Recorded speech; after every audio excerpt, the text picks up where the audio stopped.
if you plan to learn how to play the guitar, here's a few very important things to remember.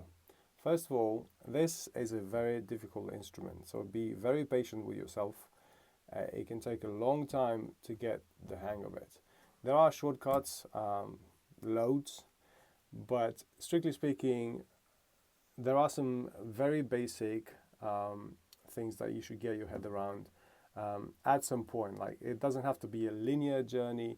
You can jump around back and forth, but there is a very important thing about this particular instrument that you should strive to get your head around. So it's a very difficult instrument, mostly because you don't see the fretboard. You can use a mirror to train yourself to memorize the fretboard, but eventually you will have to have some sort of visual map of the fretboard and know what each of the frets do in terms of pitch.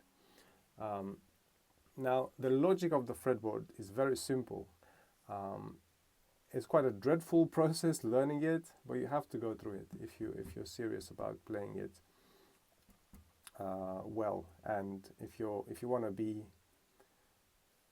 as what's the word? I forgot the word.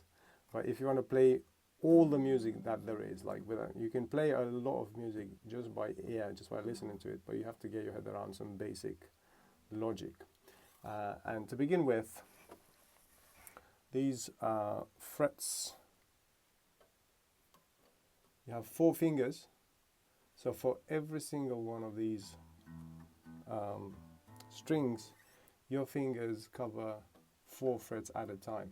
Now this, I'm talking about default positions, right? As you learn, each song has very specific things that you have to do, so you move from that default position to different other positions, but I'm talking about default positions.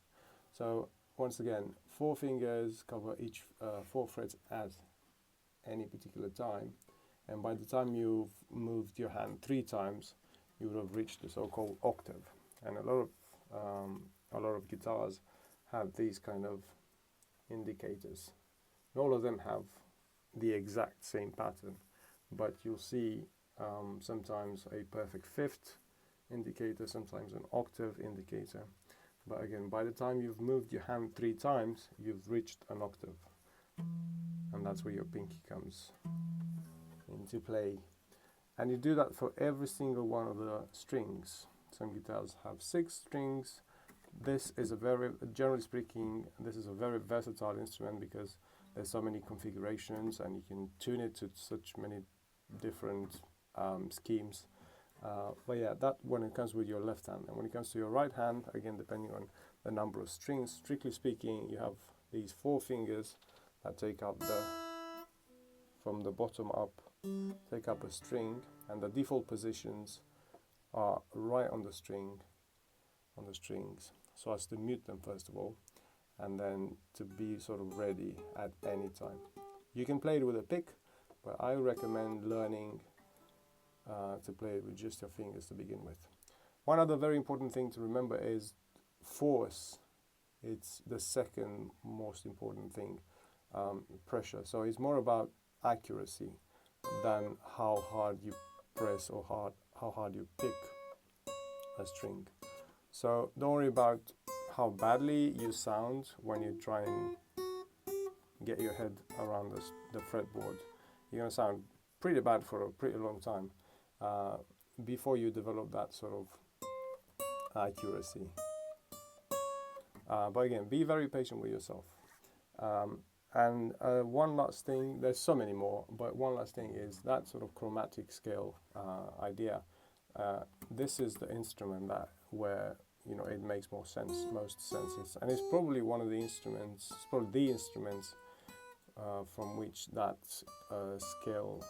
particular scale came from.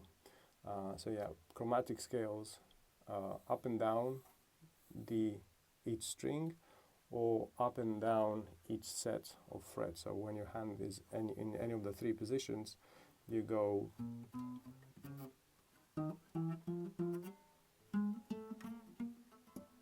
and so on.